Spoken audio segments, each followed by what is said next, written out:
Okay, good morning, everybody, and welcome to this Spring 2025 release webinar. We're going to take you through some of the enhancements that we've recently released into Compucare and some of our accompanying softwares.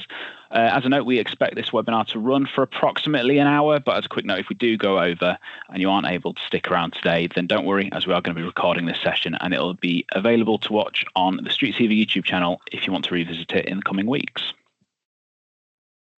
So for this webinar then, we're going to be looking at Compucare builds 882 to 886 and everything in between. For reference, 882 was released back in December and 886 was released earlier this month in March. We're going to be running through key enhancements for these builds, so we would recommend giving the release notes a quick read to discover some of the other things that we've been working on beyond what we're covering today. So before we do start, a couple of things to note. So as mentioned, today's webinar is being recorded so that we can put it on YouTube. As a result, we've set everyone's camera and microphone to be switched off, and we just ask that you keep them switched off today as we go through. But should you have any questions, we do have a live Q&A at the top right of your Teams window. If you do have any questions, feel free to ask them in there, and we have someone monitoring throughout today's webinar. So to introduce you to some of the things that we're going to be going through today and who's going to be presenting. So my name is Jonah. I'm a Senior Customer Account Executive here at StreetSeaver, and I'm going to be running us through some of the general improvements, including things like PHIN reporting, card payments, and some report generator updates. I'm also going to be covering some improvements and enhancements to our Compucare patient portal. We've also got my colleague Tom joining us today. Tom's one of our customer account executives, and he's going to show us some of the recent orders and pharmacy enhancements today. We've also got Jacob joining us. Jacob is one of our customer account assistants, and he's going to be taking us through some automated rule enhancements as well as EDI and billing improvements. We've also got Mark sitting in the background looking after the Q&A. So again, please feel free to put some questions in there and he'll come back to you. So let's start off with the sort of general improvements to Compucare itself. So following recent updates from PHIN, we've tweaked the data extracts that you can produce out of your Compucare system for reporting on your patients, starting off with PHIN Adverse Events Specification 2.21. This new specification introduces what we call adverse sub-events, which sit alongside adverse events. Reference, adverse events are things that occur during a patient's private hospital admission that may have resulted in avoidable harm. These can be recorded in either the Adverse Events app or on the patient's inpatient booking. When specifying an adverse event in Compucare, you may now also need to specify an adverse sub-event. For example, if it's an infection being recorded, then the sub-event will pertain to if the healthcare-associated infection originated in the community or in the hospital at the time of reporting. To handle this, we've added two new code tables to Compucare. Firstly, adverse sub-events and adverse sub-event types. Data extracts for PHIN adverse events will now be generated with the relevant subcode. Other minor PHIN changes, according to this new spec, include updated existing entries in the adverse events code table and new adverse events.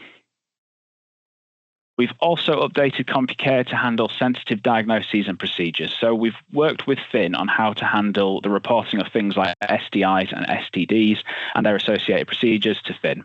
These will now be reported in your submissions, but the data will be fully anonymized. This will ensure full reporting to PHIN moving forward. It's worth noting that these changes are available in 885 and 886 respectively. So to make sure you are sending the latest file types, it will be worth upgrading as soon as you get the chance to avoid the need for manual data manipulation. Moving on to card payments now. So at the start of the year, we emailed all clients using PXP through Compucare about some recent changes, and we also mentioned these changes at Compucare Live back in December. In 884, which was released back in January, we made some key developments around debit and credit card payments from your patients. We started off by integrating with PXP Financial's latest API methods to improve how we handle card payments, and we started utilizing something called 3DS2, which is a main authentication solution used by the banks to securely authenticate online or contactless payments. So what does this actually change in Compucare then? So when a patient comes to make a payment, either through things like contactless, Apple Pay, patient portal, chip and PIN, or over the phone, Compucare stores a token that we can use to communicate with PXP in the future for future payments and refunds without that patient needing to key their card details in again. With these changes, we still create that token to use, but future payments can only be taken from a registered card if the original payment method was chip and PIN or an online payment through our patient portal. That means if the patient has keyed in their own details, their own card details, you can take future payments from that card using that token. But we would recommend that you make sure your T's and C's make mention of this in terms of payments for shortfall debts or late charges. Now, telephone payments and contactless payments, either through the card itself or through things like Google Pay and Apple Pay, will not tokenize the card for future payments. It will, however, just like chip and PIN and online payments, tokenize that card for the use of refunds. We would therefore recommend you upgrade to the latest version of 884, or ideally the latest version of Compucare, which is 886, as soon as possible to ensure compliance with the new standards and to ensure that patients continue to have a seamless experience when it comes to paying for their treatment. We've also similarly added new filter options in the Registered Cards app to determine whether a registered card can be used for future payments and for refunds, or just for refunds. We've also built in some guidance for users if the bank rejects the patient's payment for certain reasons. And we've also added controls in to stop users adding patient payments when the card can only be used for refunds, and added in some information boxes to help guide the users when they're processing cards. Lastly, before we look at the Compucare patient portal improvements, I wanted to draw attention to some of the recent changes we've made to Report Generator. We've recently improved the way that Report Generator displays and handles filters when you're creating or editing a report. Previously, filters were displayed as a long sentence, and to modify them, you'd have to fully open the filter and deselect the individual options. Now, the filters have individual tags, allowing you to remove them easily, and there's an option to clear them all down if needed, or add new ones with the little cross on the right there. We've also improved the way that the filters options then show when you are adding new filters. It's going to start displaying your previously selected options at the top of the list, where previously the whole list was ordered alphabetically. You are now also able to reorder these lists by ascending or descending order for things like the name or code to help narrow down your results using the highlighted option on the screen there. This also works when you're using that search bar at the top. We're hopeful that those small changes will improve the usability of Report Generator. Now, the other change that we wanted to cover today is a change to Report Generator from version 886 onwards around how reports are produced. So previously, reports when they were produced would appear within your browser window, where you're then able to download them to Excel to manipulate further or use within your business. From version 886, you'll also be able to produce these reports directly as PDFs from Report Generator, as we've had some feedback that some hospitals find this particularly useful in circumstances where that data doesn't need to be manipulated after it has been produced. The changes will come with the option to choose any of the templates you used to have in the old version of Report Generator and change things like column widths and run things like portrait or horizontal mode. We're hopeful that these enhancements to Report Generator will give you the options that you need to keep your hospitals running smoothly. It is worth noting that these changes only apply to the new web version of Report Generator. If you are interested in exploring this option for the new version, then please feel free to reach out to us to discuss further. Okay, so that was all of the quick updates. We're now going to switch over to some live demonstrations of new enhancements and improvements that we've made to Compucare between versions 882 and 886. If you do have any questions, please feel free to use the Q&A. Otherwise, I'm going to start off by taking us through some of the patient portal changes that we've made recently.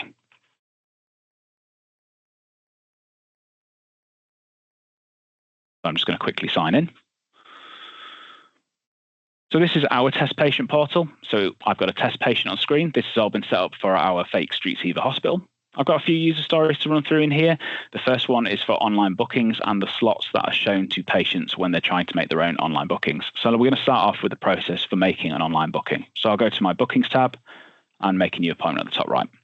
We start off with the finance options for the patient. That's going to give them the option to select if they're a self-pay patient or if they're insured, what's their membership number, and that sort of thing, which can all be handled dynamically by the portal. I'm going to go ahead and select self-funding for today and click View Appointments.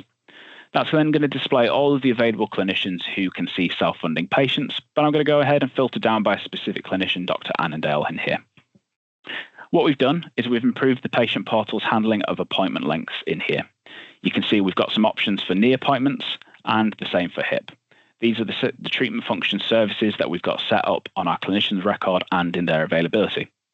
Previously, the portal would not have been able to differ the appointment time for a hip patient at 30 minutes in appointment length and a knee patient at 20 minutes in appointment length within the clinic on the same day. Now, behind the scenes in Compucare, I've gone ahead and set up that clinician to have those differences. Previously, we would have just had one default appointment length shown to the patient here. Another example of how you might use this would be for things like remote video consultations. So using the example of ophthalmology, if I switch over to Dr. Aaron, you can see we've got our ordinary cataract face-to-face appointments at 30 minutes in length, but above that, we've got our cataract video consultations at 15 minutes long. So with this change, using treatment function services in Compucare, you're able to now differ these contact types to ensure you're getting the most out of the patient portal and your patients get shown the right appointment length online. It is worth noting that that treatment function service on screen there, cataract video consultation, is just one I've set up to demonstrate here. But with this change, we're hopeful that Compucare can become a little bit more efficient and you can maximize the value in your clinics. Up next, and sort of linked to that, I'm going to go ahead and look at our patients' bookings. So you can see I've got 3 set up in here. Most of the next group of enhancements that I'm going to cover are around online bookings and the way booking details are shown to the patients. What we wanted to do was improve the patient's experience by making some detail in here a little bit clearer, which we hope will in turn reduce the admin burden of patients ringing in if they're ever unsure about the details on their booking. You can see my 3 bookings are all with Dr. Annandale. What we've done in here is we've enhanced the patient portal's ability to handle contact type better. So previously, it was hard for patients to differentiate between face-to-face and non-face-to-face appointments, meaning there was a chance that a patient could look at the portal and interpret a remote appointment as actually being at the hospital.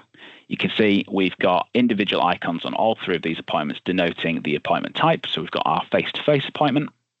We've then got our video consultation, which, as a note, allows the patient to launch the Teams call from this screen close to the appointment time if you've linked Compucare with your hospital's Teams. And at the bottom there, we've got our telephone appointment. And we've got some information in these individual banners here as well. If I go ahead and open up the face-to-face appointment and view booking here, what you can see further down is we've also added appointment instructions unique to the appointment contact type. So this one's our face-to-face appointment. So it's just showing us as the patient what we would need to do when we arrive. So go to reception, and there's some how to find us instructions as well. If I go back to my bookings tab and select our video consultation, you'll see the attendance information in here is related to the Microsoft Teams appointment instead, relevant to the contact type. Now, these pull through dynamically from Compucare. If I go ahead and select our last booking, so our telephone consultation, you can see this one also has information, again, pertaining to the contact type. All this is going to mean that with these changes, the patients are going to get individual instructions according to their appointment contact type to help keep that patient's experience seamless. Now let's go ahead and have a look in Compucare where these are set up. So again, this is also one of our test systems. In here, I've got the contact types code table open. These are the contact types that you select when you're making your patient outpatient bookings. I've got some stock options in here, but you might have your own. If I go ahead and open up Teams consultation, you can see we've added a new field at the bottom here called contact method. In here, we've got 3 options, call or video. Now, these link to our sites code table, as I've already shown. So if I go ahead and swap down to sites and edit our hospital, in here you can see we've got 4 fields for arrival instructions for in-person, video call, phone call, and other, and our how to find us instructions. These replace the usual arrival instructions box that we had because we only had one. Now, these link to those contact types that I just showed, so that when an appointment has been tagged with the Teams consultation type, for example, then the patient portal will go ahead and pull through the instructions found in this field here. Previously, with only one option for arrival instructions, it meant giving the patient some specific appointment instructions proved a little bit tricky. So hopefully this allows your patients to have a seamless experience. Let's run through the other changes we've made to improve the patient's experience in terms of what they see in the portal then. So back in the portal, previously any letters or forms that you sent up to the portal for the patient to review and to fill out would have been separate from the booking itself. That meant that the patients, when they were looking at their appointments, would then have to go into the tabs on the left here for messages and forms to view them separate to the booking itself. So go ahead and open up our face-to-face appointment. Eagle-eyed amongst you probably already spotted these. We've added 2 new sections to the appointment detail here for messages and forms. So these have either been sent up to the portal by automated rules when the patient's booking was created to save some admin time, or they were manually attached to the booking shared with the patient. In either case, the patient will no longer need to look elsewhere for these key documents, and everything will be in one place for ease. Equally, if I go across to our Forms tab, I've got 2 forms in here for our patient to fill out. You can see we've got a new hyperlink in here for View Linked Bookings. If I click on this one, it'll take me right back into our booking. These enhancements will hopefully just reduce the chance of patients missing important documents, and it'll give you some confidence in the hospital that anything being manually sent or automated via automated rules up to the portal will make it to the patient for review, all of which will hopefully help improve their experience.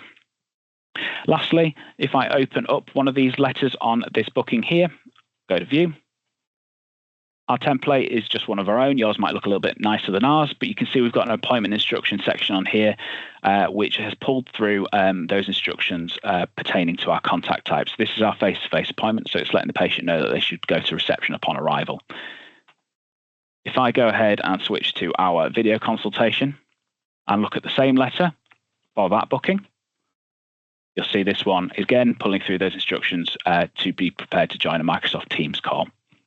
Now, the insert we've used in these letters is the site arrival instructions insert that can be found in your outpatient bookings letter templates. All this is going to do is it's going to mean that the letter will look at that contact type on the booking and then select the appropriate instructions from that site's code table. This again will mean that the patient will have all the relevant information about their booking on the letter, and it's going to save you some time in having to set up multiple letter templates for each contact types or have to edit those letters manually. Crossing out of here, the final change I wanted to cover before I hand you over to my colleague Tom is also on the screen. So on the left here, we've got a little summary box for our booking. You'll see we have added the option to add this to the calendar. This is going to let the patient on their phones, laptop, tablets, store a copy of this appointment in their personal calendars, which is something we've reintroduced to the patient portal, and we're confident it'll help continue one of the key benefits of your patients using the portal, which is to help reduce DNA rates. So those are the major enhancements that we've made in recent builds to our Compucare patient portal. We hope you and your patients find them useful. If you do have any questions, please feel free to let us know in the Q&A. Otherwise, thank you very much, and I'll hand you over to Tom. Thanks for that, Jonah. So as Jonah mentioned, today I'll be showing you a few enhancements we've made within Compucare, covering areas like pharmacy, orders, and some general system updates. So just before I go ahead, just a reminder, there is a Q&A that's in the Teams menu at the top. So any questions you have, please go ahead and pop them in there. So I'm going to kick us off with the following system update in 8.84. So we've added a check for updates app for all our Azure hosted clients. So this can be found within the home screen. And you can see we have this check for updates option now, which is searchable in the menu. So I'm going to go ahead and press that. And when you can select that, you're presented with the following message. So checking for Compucare updates, you can continue to use Compucare whilst new updates are downloading. So I'm going to go ahead and press OK on there. So as you can see, use the system, and you're then presented by one or two messages. So you can see I've got Compucare is already on the most up-to-date version. The other message you could potentially receive is Compucare has updated to the latest version. Please restart the Compucare system as soon as possible. So you can also search for this within the person area, and also within the help option down the bottom left corner. So I'll go ahead and show you that quickly. And it is just there for you. So as mentioned, this feature is only available for our Azure hosted clients. So if you'd like to know any more about our Azure hosting or want any information around this, please add a note in the Q&A or reach out to myself or one of my colleagues directly. So the next enhancement I'm going to demonstrate follows on from the previous around Compucare versions, and this is to show the version of logged in users and highlight if they're not on the current version. So within version 8.85, system administrators can now go straight into logged in user screen from the homepage and have a look at who's logged in. So we'll go ahead and do that. So as you see, we have logged in users. We've now added this new option at the top here for Compucare version. So by clicking on the ellipsis, we can go to our column chooser, and this is now available in there.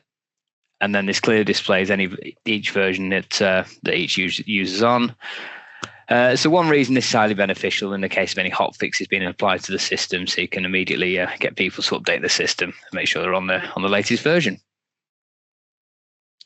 Moving on now, we're going to look at some updates we've made within the pharmacy app. So the first being that in Build 884, we've made it so the receipt of pharmacy payments and their allocation to an invoice can be a separate process from finance. So to start with this one, I'm just going to show you a new security role we've added, which will allow users to take pharmacy payments. So I'm going to go ahead and head into our security roles. Just go and add a new security role as an example. I'm going to head to the patient ledger option. Within patient receipts, you can see we now have this toggle here for take pharmacy payments. So when that access is available to users, it then means that they're able to see the take pharmacy payments option and also the post-action prompt tile that we'll see shortly. So to demonstrate this enhancement, I'm going to go into our patient area. And we can see we're in Mr. Adam Ahrens here, and we're going to go into our prescriptions. So here you'll see we've got a couple of items outstanding that need to be dispensed. So I'm going to go ahead and select both of those and get those dispensed.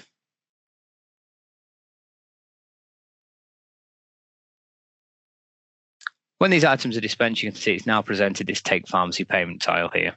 I'm just going to go ahead and finish here though, and also highlight across the menu bar at the top, we have take payment.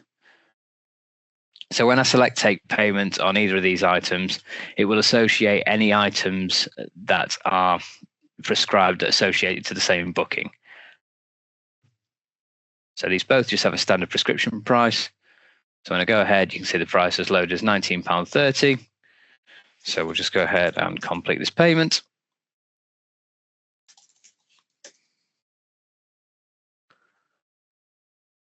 We'll say it's a cash payment for the amount. I'll go ahead and save that and then post the payment. So if we finish out of this, what I'll do now is I'll just go into the patient transactions. Then you'll see in here, this appears as a separate line within the patient transactions. So the benefit of this enhancement is to separate the pharmacy element of the patient's overall bill and reduce the need to chase for prescription-related shortfalls and overall help the pharmacy team with the allocation of patient funds.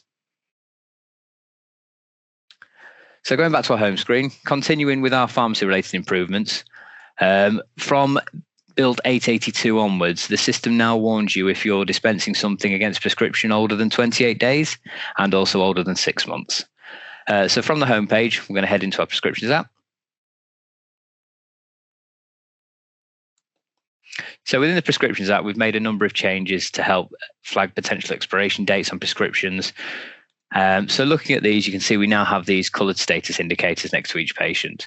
So you can see we have a colour purple for dispensed. We have awaiting dispensed. We have prescriptions older than 28 days, as previously mentioned, and we also have marked as expired here as well. So there's two that we're going to focus on here, which are the two orange with the exclamation marks in the middle. So you can see this patient here has a prescription older than 28 days. So when a prescription is flagged as older than 28 days, it still gives you the ability to dispense. However, when I try and dispense this, you can see one or more prescription older than 28 days, it presents the following warning message. So looking at our other filters on here, so if we go back a couple of months, we can see we have a couple of patients here, and we have this message here, prescription is older than 6 months.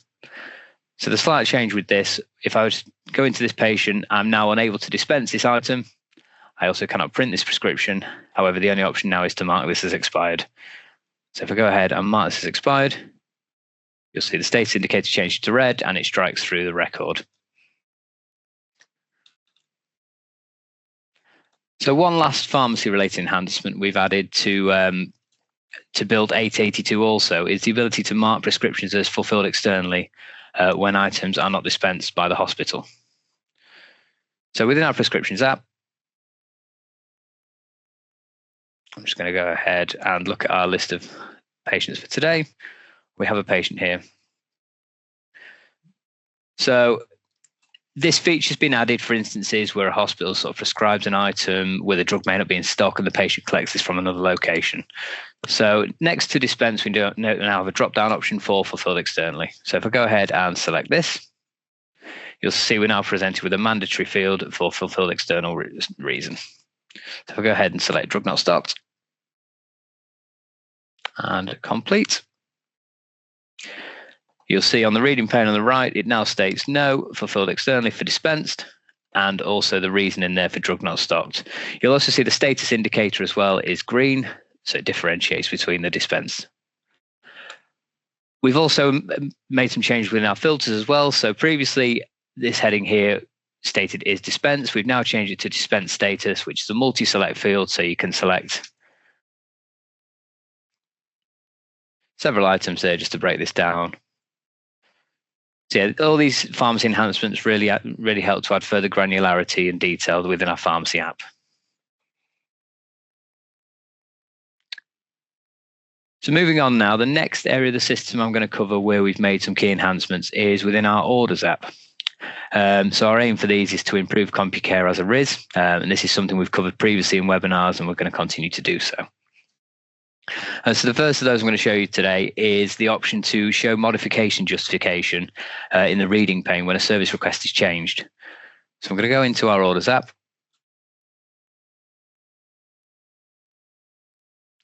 So previously, when a service request was modified, the modification justification would only be viewable within the audit logs. But this is something we realized that some users were unable to access, so therefore this information was hidden behind security walls.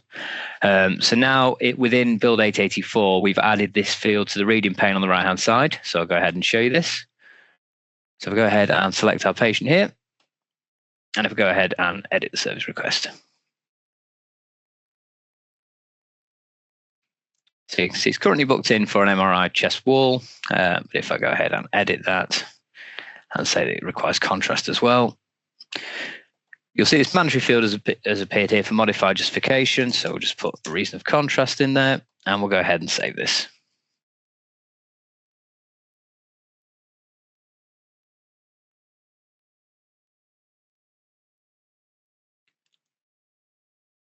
Now over here on the right-hand side, on the reading pane, you'll see the last field is modified justification. You can see the reason that we've entered there. So this is updated to show this.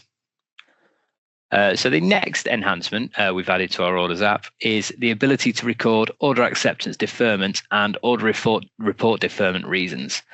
So we've added this should the patient be unavailable or should you need to add a deferment because the patient's unwell or any sort of reason like that. So to show this enhancement in action, first of all, I'm going to go into our episode of care source. And I'm going to edit our private hospital referral. And you'll see we have this field here for record order acceptance deferment reason. So when enabled, moving the acceptance date of an order to be after the original accepted date will force the user to enter a deferment reason. So on this basis, we've made a couple of changes to our reasons code table as well.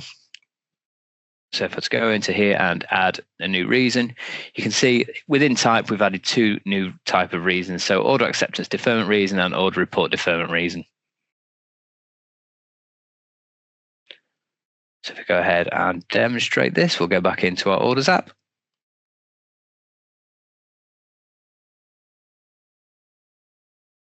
And we have this patient at the bottom here, and we'll go ahead and accept this order. And if we move this onto a date next week, you can see it's popped up with this mandatory field for acceptance deferment reason, and it has the tooltip there as well.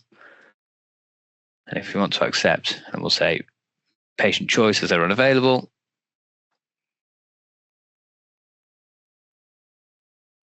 And we just accept this. And then over on the right-hand side of the reading pane, you can see the accepted date is now in the future and the order accepted deferment reason showing as patient choice there. So now I've amended that. I'm going to show you the reporting deferment reason.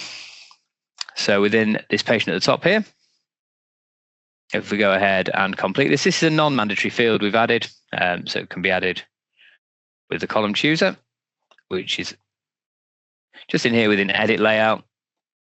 And you can see we have this option for order report deferment reasons. So if there's any reason that the reporting is deferred at all, that can be added in there and then that can be reported on.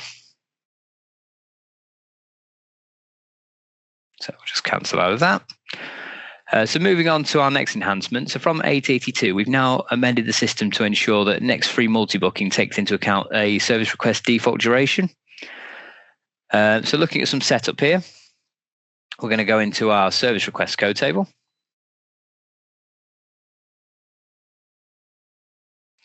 And I'm just going to go ahead and search for our MRI hip. And if I go ahead and edit this.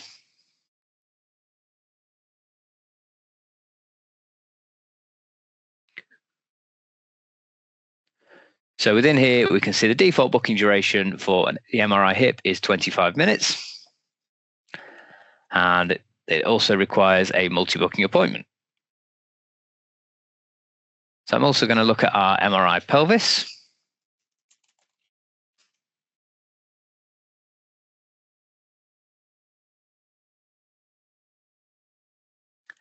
And this one, so the default booking duration we can see is 35 minutes, and similarly before, it also requires multi-booking. So I'm going to go back into our order screen, and we can see we have a patient here that is booked in for both the MRI hip and the MRI pelvis. So I'm going to go ahead and schedule these.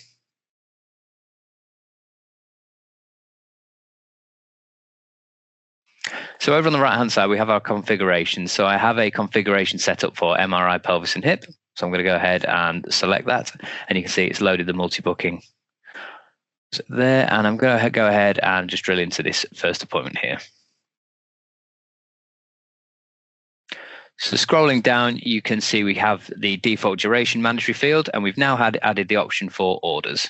So when this is selected, it will take into account those default service request times that have been added, and obviously if multiple selected, it will add them both together.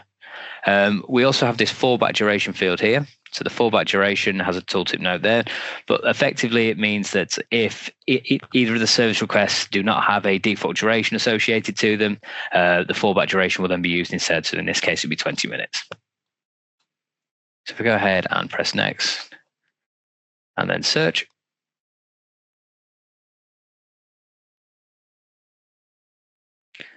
So for those who've stuck with me, you'll remember it's 25 and 35 minutes. You can see the first appointment there, as requested, is therefore 60 minutes.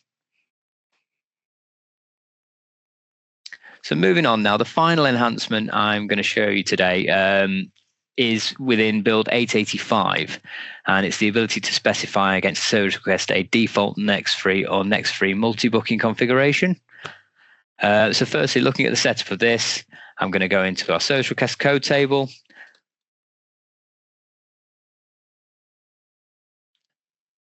And bring up our MRI chest with contrast. And if I go ahead and edit this, you scroll down here, we have this default next free configuration. So this gives us an option to use any configuration that's already set up as an automated process. However, for instance, if I were to toggle this, say it's requiring a multi-booking, the title of this then changes to default next free multi-booking. And what I'm going to do is I'm going to go in here and select our MRI chest.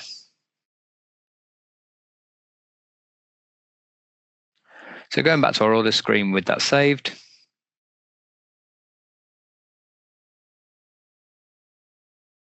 We have the patient here that has a booking for the MRI chest and contrast.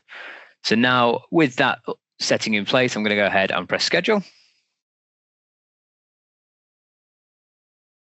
And as you can see, by just simply pressing schedule, it skipped through all those screens previously, so therefore save the user a number of clicks, and there's a lot more time efficient, and immediately has found the next appointments for me to then go ahead and create the bookings.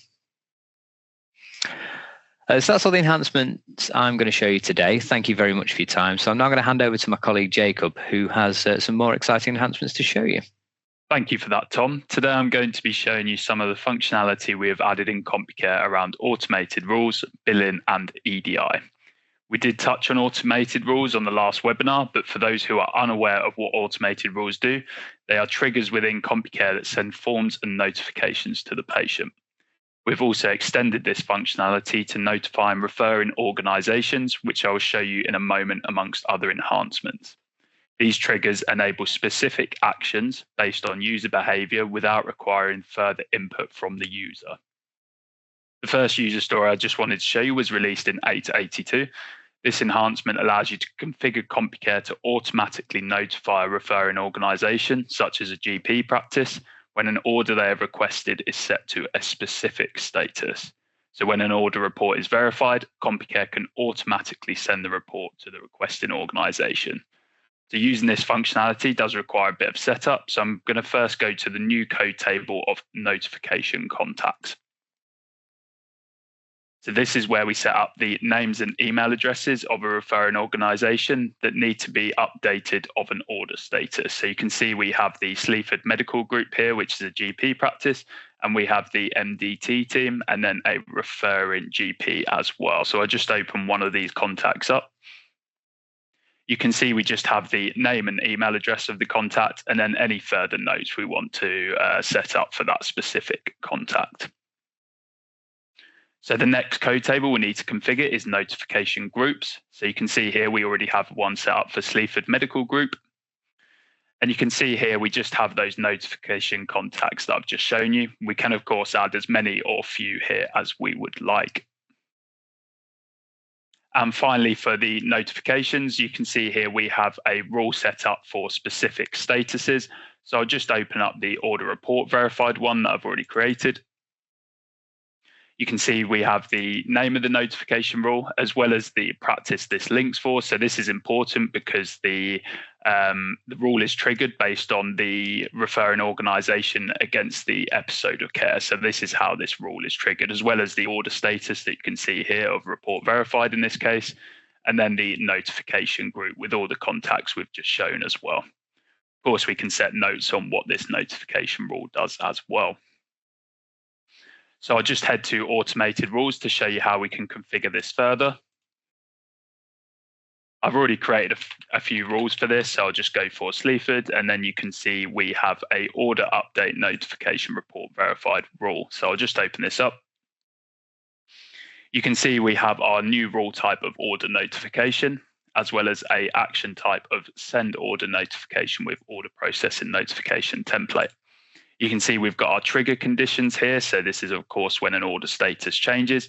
And in this case, of course, with the name report verified, we are triggering this automated rule when it changes to report verified. So, of course, I might see that you would create a automated rule per order that you see, order status that you see here, and just choose the ones that you find most useful for sending to that referring organisation. So you can see we have rule criteria here for site, modality, and then patient age, which I'll touch on a little bit later. And then finally, we have the notification template, which is specific for report verified, where you might add the information that the referring organisation needs to know at this stage.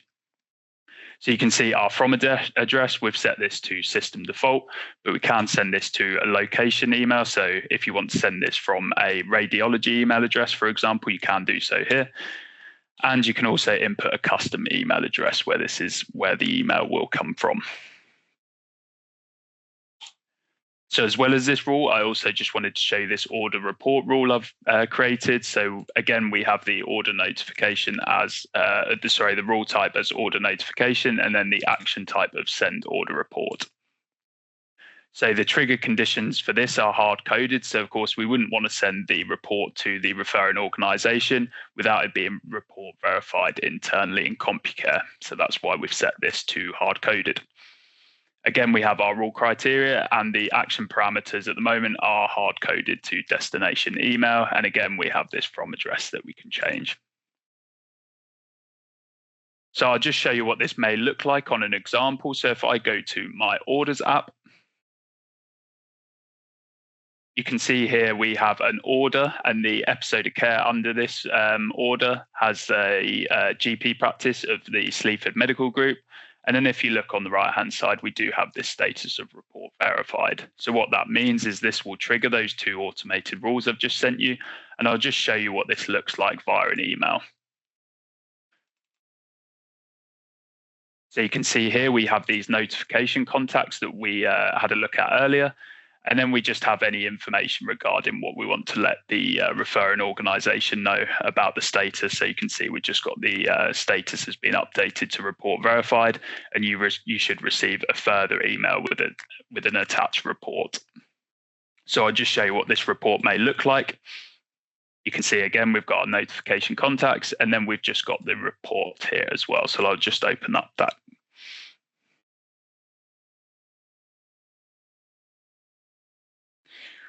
With these changes, we're hopeful that Compucare will be able to seamlessly and automatically communicate with your referrers to save on admin time and improve both your confidence in the system, but also your referrers' confidence in you. So staying in automated rules, we've also added more functionality around setting specific trigger conditions for sending notifications for specific timeframes for a waiting list in 884. So if I just hit new in automated rules, and then I'll just give this a name of 6-week post-operation waiting list notification. We'll set the rule type to waiting list, and then we'll set the action type to send notification with waiting list SMS template. You can see we have this option for trigger. So in this case, we're going to set this to schedule. And you can see we can input some trigger conditions here. So I'll just set the schedule time to be 9 o'clock. And then we can set a send delay on this as well of days, weeks, or months. So I'm just going to set this to weeks and input 4 weeks. Of course, we'll set our rule criteria. So in this case, we'll set a waiting list of Dr. Wilson follow-up appointment. And we also need to set our notification template specific for Dr. Wilson. So what this means is when a patient is added to this waiting list, 4 weeks after this, they'll receive the notification template that you can see here. So I'm going to use the example that a patient has had some sort of surgery at the hospital, and there is a 6-week post-appointment, post-surgery required. So the patient will be added to a waiting list. Before this enhancement, a patient would have received the notification instantly when being added to the waiting list, even though the appointment could be 6 weeks away in this example. This enhancement allows us to put a delay on when the patient receives the notification, so the notification is more relevant at that present time. What this means is the patient received the notification 2 weeks before their post-op follow-up, give or take, where you could specify in the message that the hospital will be in contact regarding their follow-up appointment off the back of the waiting list, or if you use the patient portal online bookings functionality, you could prompt the user to make the booking themselves through the portal off the back of the waiting list. I'm now going to show you how we can send a notification to a patient when the deposit for their booking is outstanding in automated rules that was released in 885. So I'm going to open up a rule I've already created for deposit outstanding outpatient booking. You can see we have a rule type of booking and then an action type of send notification with outpatient template. We do have this trigger that we've already spoken about for schedule. And in this case, in the trigger conditions, we've set this to 9 o'clock for the schedule time. And then the notification type is reminder. And this will be sent 7 days prior to the appointment. If I scroll down a little bit further, you can see we have our new option for is deposit outstanding. So when this is left blank, the automated rule will trigger regardless of whether there is a deposit outstanding. But if I set this to yes, if 7 days before the appointment, there is still a deposit outstanding on this booking, then it will fire straight to the patient with this notification template that we've set up here. It's important to note that you could set things up like how much is outstanding and how they can pay their deposit, as well as you could caveat that the appointment could be cancelled X number of days before the appointment if the deposit is not settled. It's important to note on this right-hand side, we do get handy prompts for building up these automated rules because we do understand they can be complex at times. So yeah, this just helps us work through the process. So just while on automated rules, I just wanted to quickly touch on another enhancement in the rule criteria. So from version 885, we can now filter on whether a patient is applicable for an automated rule based on whether they are an adult or a child, as you can see here. Rather like the deposit outstanding criteria, when the patient age selection is blank, the automated rule will trigger regardless of age. It's important to note that the logic used for this, for the age in which a patient is considered a child, is specified in your patient settings within Compucare, with the age ceases to be a child setting.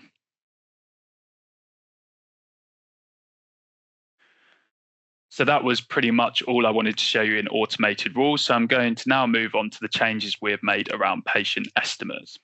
in 882, we've added new functionality on adding multiple plan procedures to an estimate. So I'm going to open up my inpatient estimator app. And then I'm just going to fill in some of this information as you usually would. I'll add a bed plan here as well. We'll add our purchaser of self-pay. And then, of course, this pulls a inpatient itemized contract that will be applied to this estimate. And then this is where we can add multiple procedures here. So I'll just add my blepharoplasty.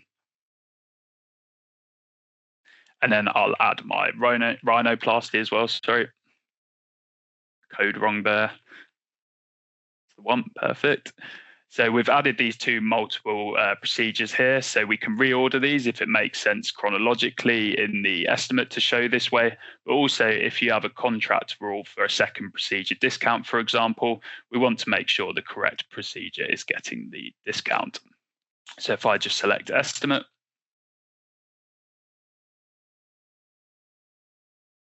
and this will just pull through the estimate as it normally would, and you can just send it to the patient with your normal workflows. So I'm now going to show you a feature added in 882 that allows a user to preview a form in the forms code table. Previously, a user would have had to add the form to a patient to see what the layout of the form looks like, which was a convoluted process, of course. So if I just go to the forms code table, and then I'll open up my assessment form, you can see we've built up some components for this form.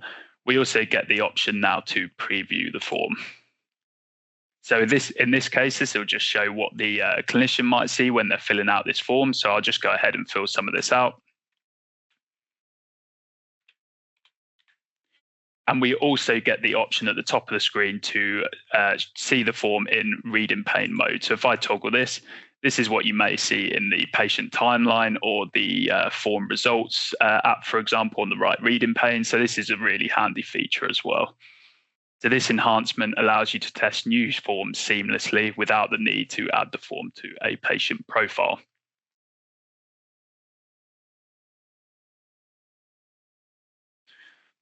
The next user story was released in 884 and is around contract rules. We have added a contract rule that allows an override of the VAT against a charge master item, location, or billing group. Previously, a user would have had to manually change the VAT code on an item against a booking, but this new rule allows us to apply a different VAT code for specific criteria without further user intervention. So if I just open up the contracts app, and then I'll go to my SH Medical Cosmetics contract, and then I'll open up my VAT override rule that you see here. You can see we've specified that the output VAT override code for this is exempt and the applicable billing group for this is cosmetics. Of course, we can set specific locations, or if we want to go more granular, we can set specific items here as well. So what this means is if this contract is applied to a booking and there are charges from the cosmetics billing group added, the output VAT override code would be exempt, regardless of what the VAT code is in Charge Master. So I'll just show you what this may look like in an example. If I go to my patient and I've got an outpatient booking, and I'll just go to charges. You can see here we have a charge for the billing group cosmetics, like we've already mentioned, and the unit price for this is £200. So we can assume on Charge Master this has a standard VAT code, which is why it's showing the gross amount as 240, adding that 20% to the £200 unit price. But if we info only bill, where the contract rules are applied,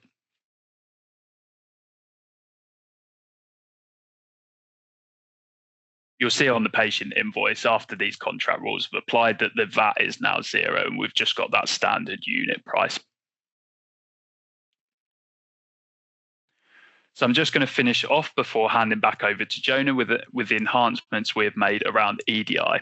The first of which being the ability to have separate files for EDI submissions for when there are separate consultant and hospital invoices against the EDI booking. This was released in 884. So I'm going to first show you how we split these invoices on a booking for a hospital and consultant. So if I just open up my outpatient itemized contract,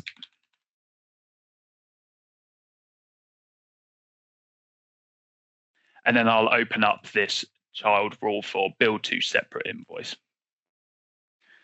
You can see here the purchaser being billed is Bupa Limited, and the invoice type to create is consultant as opposed to hospital.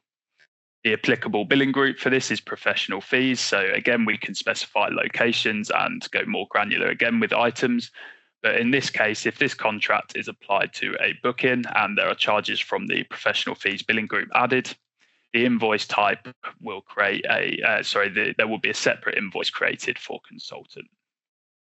So just while on this contract, I also just wanted to show you another enhancement with how we can build separate invoices based on provider, allowing us to not only split EDI submissions by consultant or hospital, but we can also split EDI submissions into separate providers if multiple exist against the charges on a booking, which previously wasn't possible with the system only pulling through the attending clinician for separate invoices. So you can see here we have this generate invoice per provider, and we've already got this toggle to yes. So if there are multiple charges with different providers against the booking, that'll create a separate invoice per provider. So I'll just show you what this looks like with an example. If I go back to my outpatient bookings, and then I'll go to invoices,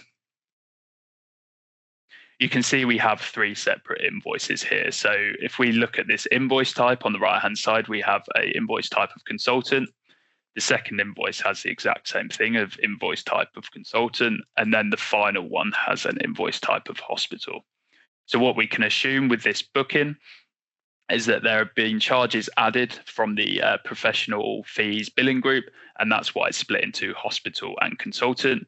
And furthermore to this, we can assume that there has been multiple charges with different providers added, and that's why it's been split even further from the provider to provider invoices you can see here. So if I go to EDI submissions and show you what this looks like when I generate the EDI submission, and then I'll select generate. I've already got a configuration here for EDI Bupa, so that pulls through the site and of course the purchaser group, and I'll select generate. You can see what this has done is created 2 EDI submissions, so the first of which being the hospital one, and then the second of which being the consultant. So you can see that split into 2 claims, obviously, of course, because we had those 2 invoices split by provider.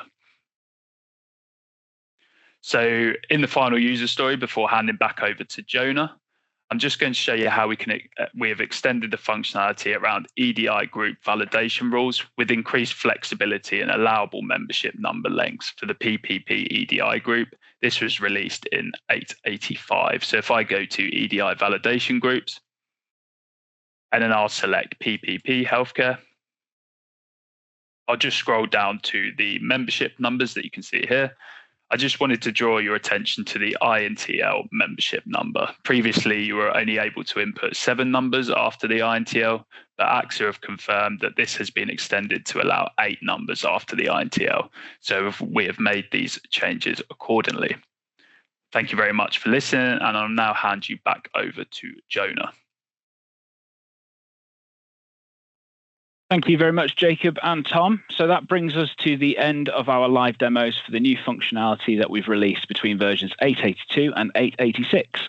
I think Mark has put into the Q&A a link, or is going to put a link into the Q&A, just with a little survey on us, Streetsheaver, for you to fill in if you do get the chance. It's only a couple of questions, and thank you to those of you who have already filled it in. We're very grateful to receive feedback for how Streetsheaver are doing in supporting our customers. We're now going to quickly run through some of the questions asked in today's webinar. Some of these we've already answered, but we thought they were quite good, so we wanted to run through them again. Starting off with, well, it's worth noting actually that we've answered these questions in full in the Q&A, so I'm just going to summarize them. So starting off with, can you hide certain purchases to book new appointments, such as NHS purchases? So thank you for the question. Yes, you are able to only show purchases you want to show in the portal as online bookable. It's worth noting that you can even customize down to the clinician level which clinicians are available in the portal, as well as the purchases if you want specific clinics to be online bookable, for example. Next question. So with default durations on service requests, can we have a default per site? So that's going to be useful if you've got different scanners at different sites with different scan rates. So against the service request itself, there's not the method at the moment to specify a default per site. It is generic to the service request itself. You are able to leave that field blank and then use the regular search options when scheduling the order in Next3. Or you could create duplicate service requests according to the power and scan rate of the machine. And lastly, for the notifications to referring organizations that Jacob walked us through, can the emails be sent as BCC? So for the automated rules that Jacob ran us through, there is currently no method to use one-off BCCs. Through these enhancements, you can select a group of individuals to notify of order updates, and Compucare can then run it through the automated rules that Jacob showed us, and then through the Compucare service. So to ensure that that process was as automated as possible and require minimal user intervention, we don't have the option for one-off BCCs at the moment. You can, however, do manual notifications depending on the order status, which can be used to notify the referrers in the Orders app. So do keep putting your questions in the Q&A. We will still be around to answer some of these after the webinar. Otherwise, just a note, we haven't covered everything today. So we've only been able to show you the major highlights. So if you do want to learn more about what we've been working on in versions 8.82 to 8.86 or in the previous quarter's releases, then we would recommend checking out the Release Notes website, which is on the screen now. You can even watch some of the release note videos on there for the user stories.